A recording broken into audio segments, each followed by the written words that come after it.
Sister, எப்படி sir இருக்கீங்க? நல்லா இருக்கீங்களா? நேற்று ஆடியோ பார்த்தீங்களா? இன்னைக்கு ஒரு பைபிளில் ஒரு சம்பவத்தை நம்ம பார்க்கலாம், சரிங்களா? 2 குருடர்கள் இயேசுக்கிட்ட வராங்க. இயேசுக்கிட்ட வந்து, ஆண்டவரே எங்களுக்கு கண் பார்வையை தாங்க அப்படின்னு கேட்குறாங்க. அப்போ ஆண்டவர் கேட்குறாரு, என்னால் முடியுமா?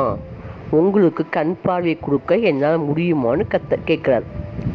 அப்போ ஏன் அப்படி கேட்குறாரு அப்படின்னா, அவங்க ஏதோ ஆண்டவர்கிட்ட கேட்டு பார்க்கலாம், கிடைச்சா சரி அப்படின்னு சொல்லி அங்கே 2 மனசாக வராங்க.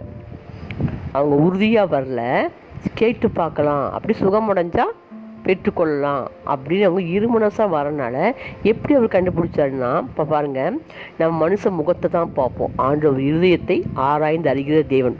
நம்ம மனசில் என்ன நினைக்கிறோமோ அது ஆண்டவருக்கு தெரியும். அதனால தான் அவர் கேட்குறாரு, என்னால் முடியுமா அப்படின்னு கேட்குறாரு. அதுக்கப்புறம் அவங்க சொல்கிறாங்க, ஆமாம் ஆண்டவரே, உங்களால் முடியாண்டவரே, உங்களுக்கு வல்லமை இருக்கான்னு ஆண்டவர் கேட்குறாரு. அவங்க, ஆமாம் ஆண்டவரே, உமக்கு வல்லமை இருக்குது, ஹேவ் அ பவர் ஜீசஸ், வல்லமை இருக்குன்னு அவங்க ஒத்துக்கிட்டதுக்கு அப்புறம் தான் ஆண்டவர் கண்களை குணமாக்குறாரு. அதே போல தான் இன்றைக்கி உங்களையும் என்னையும் பார்த்து கர்த்தர் கேட்குறாரு, இந்த காரியத்துக்காக என்கிட்ட வந்திருக்கியே, என்னால் முடியுமா? இந்த வேலை வாங்கி தர முடியுமா?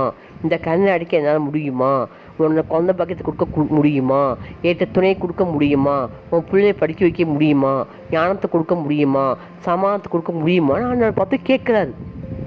நீங்கள் என்ன சொல்கிறீங்க? விசுவாசமாக இருக்கீங்களா?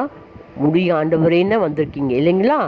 கண்டிப்பாக யாரெல்லாம் என் கர்த்தருக்கு வல்லமை இருக்குது, இந்த காரியத்தை செய்ய இயேசுவால் முடியும் அப்படின்னு நம்புறீங்களோ, வல்லமையை நம்புனீங்கன்னா கண்டிப்பாக ஆண்டவர் கிரியை செய்வார். எப்படி அந்த குடரை பார்க்க செய்தாரோ அதே போல் அந்த வல்லமை உங்களுக்கும் அந்த காரியங்களில் ஆண்டோட வல்லமை விளங்கும், அந்த காரியம் நடக்கும், சரிங்களா? இன்றைக்கி நம்ம முழுமையாக நம்பலாமா?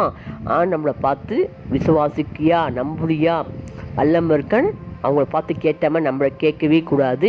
நம்ம காரியம் ஆண்டவரால் முடியும், வல்லமை இருக்குன்ற விசுவாசத்தோடு ஆண்டவர்கிட்ட கேட்போம், எல்லா கையும் பெற்றுக்கொள்வோம். Praise the Lord sister, God bless you.